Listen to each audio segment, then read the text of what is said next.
ऐसा समझ लो कि जीव एक राजा है और बुद्धि उसकी रानी है और मन उसका मंत्री है। और इस मंत्री ने चतुरता पूर्वक पूरे राजमहल को अपने अंडर में कर रखा है। जैसा ये चाहता है वैसा दस्तखत दोनों से करवा लेता है। मन, हमारी बुद्धि एक एक वृत्तियों पर अधिकार कर चुका है। अगर बुद्धि निश्चय करती कि गलत है, बिल्कुल नहीं सुनता और दस्तखत करवा ही लेता है, समझना। और राजा इतना अधीन हो चुका है बुद्धि और मन के कि वो कुछ निर्णय करता ही नहीं है। जहां जैसे रानी ने इशारा किया तो मंत्री ने कागज रख दिया, उसने दस्तखत कर दिया, पढ़ा भी नहीं कि है क्या ये। अगर वो पढ़ ले और वो रानी और मंत्री की अधीनता को समझ जाए कि मैं इनके अधीन हो रहा हूं, तो आप समझो 1 सेकंड में पूरा सिस्टम ठीक हो जाएगा, क्योंकि वो सर्व सामर्थ्यशाली है। बस चूक यही हो रही, आज तक कभी उसने पढ़ा ही नहीं कि क्या पेश कर रहा है, बस दस्तखत कर दिया। उस राजा की क्या दुर्दशा होगी जिसकी रानी और मंत्री भी उसके खिलाफ ही खड़े हुए हैं और उसको लग रहा है सब अनुकूल है। उस राजा की क्या दुर्दशा होगी। क्या है वो राजा, किस बात का राजा है? वही दशा इसकी है। ईश्वर अंश जीव अविनाशी, चैतन्यमल आनंद सुख राशि। वो जीवात्मा बुद्धि की प्रियता में, मन की सलाह में फंसकर निकृष्ट भोगों में, कहां आनंद राशि, कहां चिदानंद घन स्वरूप और कहां मलिन प्राकृतिक भोग, हर में दस्तखत। सोच ही नहीं पा रहा है। ये लो, मांस लो, मदिरा लो, व्यभिचार लो, ये सब में दस्तखत। यही दुर्दशा हो रही। बिना दस्तखत के तुम्हारे ये मन रूपी मंत्री और बुद्धि रूपी रानी कुछ नहीं कर सकती। ध्यान रखना, तुम्हारा सपोर्ट आवश्यक है उसको, और वो तुम्हें 1 सेकंड के कम हिस्से में अपने में कर लेता है, क्योंकि आप इतने आसक्त हो चुके हैं बुद्धि में और मन में कि वो निर्णय मन और बुद्धि का न मानकर सीधा अपना मानते हैं। मुझे ये चाहिए, मैंने ये भोगा, मैं ये भोगूंगा, सीधे। अब आप इस रहस्य को नहीं जान रहे, फंस रहे प्रायः सब। मैं इसके बिना नहीं जी सकता, वो इतना तो मुझे चाहिए ही। ये आज बहुत सोच समझ करके बातें दिमाग में बैठल ना, ये शास्त्रीय बातें कम, हृदय की बातें इसमें ज्यादा हम इसलिए कह रहे हैं कि यही हम लड़खड़ा जाते और यही हम फेल हो जाते हैं। और यही लगता है अब क्या है यार, किसी तरह जी लो बस। नहीं, संतों से शास्त्र इसलिए श्रवण किए जाते कि शास्त्र में जो लिखा है उसको तुम्हारे समझने की ज्यादा आंतरिक पहुंच नहीं है।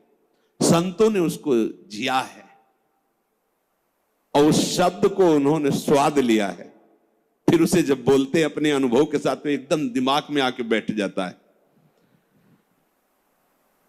एक बार भी जिस इस देश में उतर गया भोगने के लिए, सिर्फ एकमात्र हरि के चरणारविंद है कि वापस ला सकते, दूसरे की सामर्थ्य नहीं।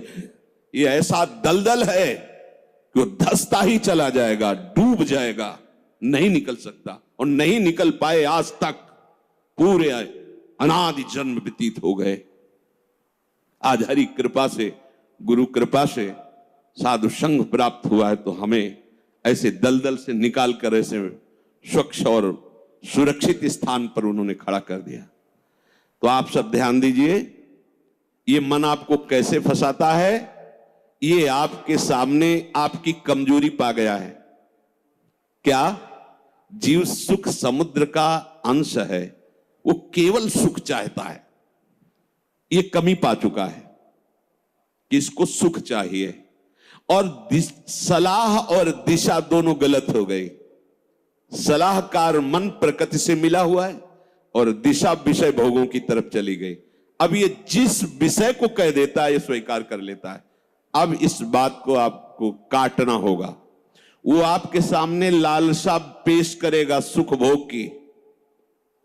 अज्ञानी कभी इससे नहीं निकल सकता, ध्यान रखना। और भक्त कभी अज्ञानी नहीं होता।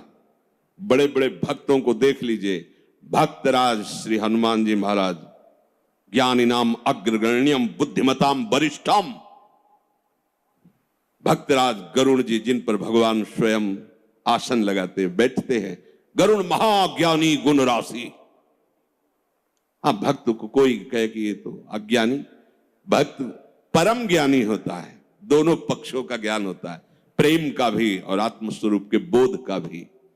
ज्ञानी एक पक्ष केवल आत्मस्वरूप का बोध और मुक्त हो गया, और भक्त मुक्त होते हुए भी मुक्ति को न स्वीकार करके आगे बढ़कर भगवत प्रेम राज्य में प्रवेश पाता है।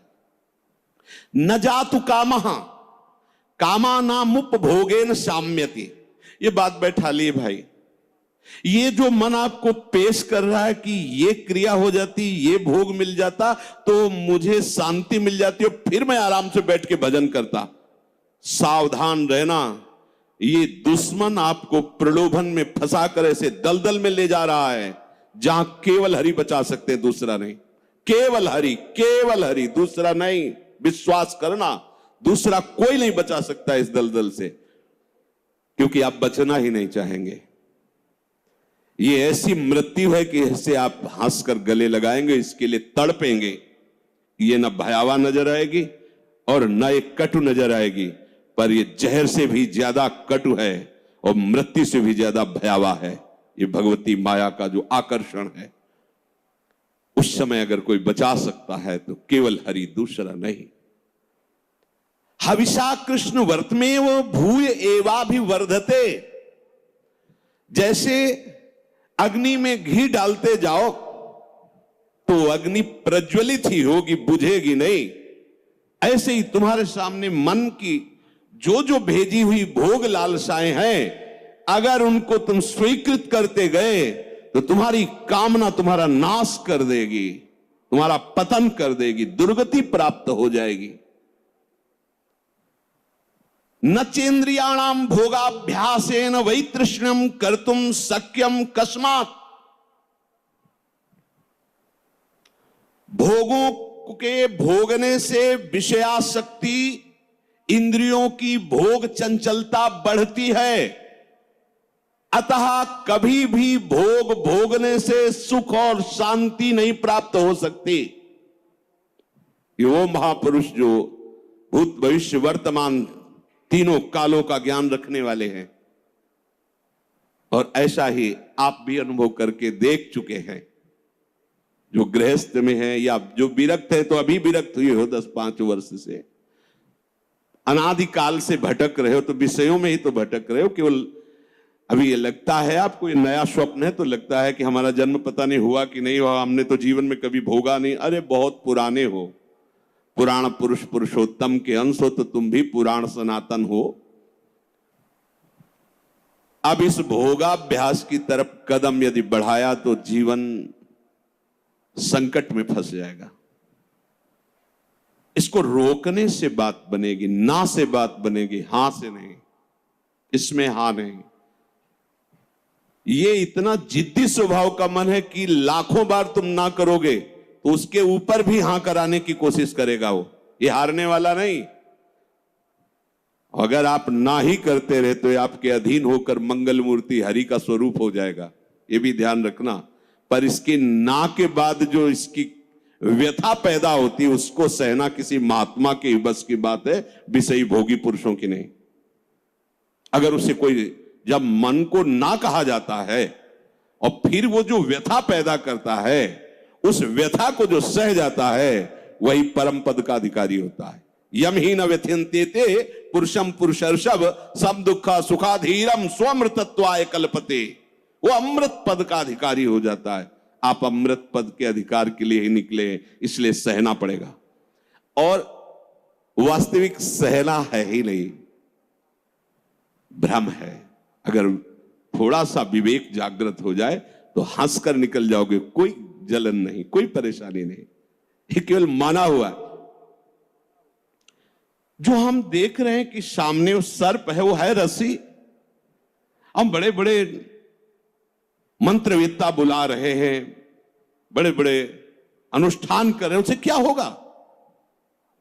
वहां कोई फर्क पड़ने वाला है? कदम नहीं बढ़ रहा, डर रहे हैं, पर है क्या? रस्सी। एक कब जब पता चला तब एकदम भय खत्म हो गया। कुछ नहीं, मेरा गोविंद ही सब रूपों में लीला कर रहा है। जहां ये असलियत पता चला तो कोई क्लेश नहीं, कोई हंसी आएगी, अपने ऊपर हंसी आएगी।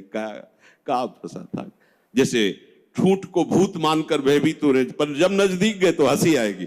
इसको भयभीत, ये तो लकड़ी का ठूठ है। इसको न चेन्द्रियाणाम भोगाभ्यासेन वै तृष्णम कर्तुम शक्यम कस्मात्। कोई ऐसा नहीं कि भोग भोगते हुए अपनी इंद्रियों को, मन को शांत कर सके। त्यागात शांति। और हमारा मन हमको क्या सलाह देता है? भोगा शांति। भोग लो तो शांत हो जाओगे। अब थोड़ी देर के बाद फिर चैन से भजन। मूर्खता नहीं। तस्मात् शास्त्रम प्रमाणम। पर ये जो मन व्यथा पैदा करता है, ध्यान रखना, सह वही सकता है जिसका नाम चल रहा होगा। राधा राधा राधा। हम कई बार उपासक जो नजदीक होते हैं, किसी भी अचानक पूछते हैं कहां हो, बोलो बोलो कहां हो जी, कहां हो, क्या चल रहा है? मंत्र चल रहा है, नाम चल रहा है, वाणी जी चल जी नहीं तो क्या चल क्या रहा है? कहां हो? अब चलने लगा। ऐसे अब चल। हर समय ऐसे ही आपको टोकना है, देखना है। जिस समय आप नाम से रहित होंगे उस समय दी हुई मन की व्यथा को तुम नहीं सह सकते। और नाम चल रहा है तो बीच में आ गया उस व्यथा और आपके बीच में नाम चल रहा है पूरा का। जैसे बुलेट प्रूफ नहीं होता, गोली मारी तो छाती में लगती नजर आई पर वो अंदर प्रवेश नहीं कर पाए। वो जैकेट पहने बुलेट प्रूफ। ये बुलेट प्रूफ है। कोई भी विषय आक्रमण जब नाम चल रहा है तो आपको परास्त नहीं कर पाएगा। देख लेना, आप उसी समय हार रहे होंगे जिस समय नाम नहीं होगा। पकड़ लेना। अगर राधा राधा राधा राधा, सब ठीक हो जाए। विषय भोगने की लालसा मन तुम्हें देगा, तुम अस्वीकार करो। क्योंकि भोगने से जैसे अग्नि में घी डालने से अग्नि और प्रज्वलित होती है, ऐसे इंद्रियां और बलवान होकर भोगों की तरफ तुम्हें घसीटेंगी। तुम्हें शांति प्राप्त नहीं हो सकती। कस्मात, किसको हुई है आज तक?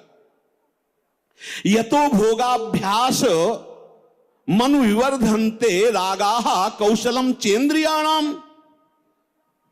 जो भोग भोगने में सुख के अनुभव के भ्रम में फंस गया, उसकी इंद्रियां उसे कला कौशल पूर्वक भोग में और फंसाती है। ऐसे से करो, ऐसे करो, इसको उसको, ऐसा वैसा नष्ट कर देती है। माला लिए बैठा है और सोच कितना गंदा। ध्यान में बैठा है, चल कहां रहा है? पूजा कर रहा है, कर क्या रहा है अंदर से? क्या हुआ? ऐसा क्यों हुआ? क्योंकि भोगाभ्यास, इंद्रियां बलवान होकर के अपने अधीन कर लिए उसको। यद्यपि मृषा, बात झूठी है, कैसे अधीन हो सकता है? पर छूटत कठिनाई, बहुत विवेक की आवश्यकता है। अब और सुख प्राप्ति की इच्छा बढ़ती चली जा रही तो व्यभिचार शुरू हो गया, पापाचार शुरू हो गया, भूल गया मर्यादा, पशुता आ गई, राक्षसी प्रवृत्ति आ गई और सोच रहा था कि शांति मिल जाएगी ऐसा करने, और ऐसा शांत फिर हो जाता है कि उसे एक ही बात समझ में आती है कि अब शरीर ही छोड़ दे तो अच्छा है। ऐसी स्थिति आ जाती है, घृणा हो जाती है उसको अपने जीवन से। जीना उसके लिए नरक लगने लगता है कि ऐसा जीवन, क्या जीवन। पर अब विवेक काम नहीं करता क्योंकि इंद्रियों ने अधीन कर लिया है।